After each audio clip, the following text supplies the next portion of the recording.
10వ అధ్యాయం మొదటి నుండి.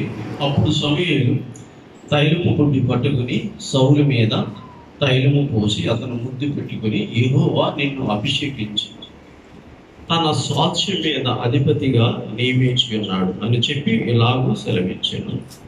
సౌలును మొదటిగా అభిషేకించాడు, అయితే తన అభిషేకత్వాన్ని నిలబెట్టుకోలేదు.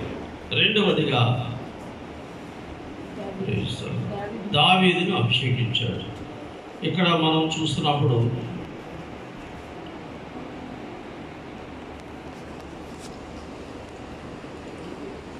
ఫోటో అవ్వట్లేదు,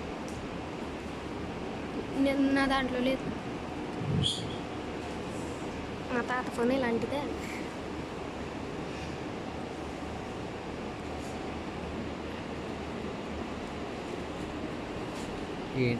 అధ్యాయము 13వ వచనం చదువు.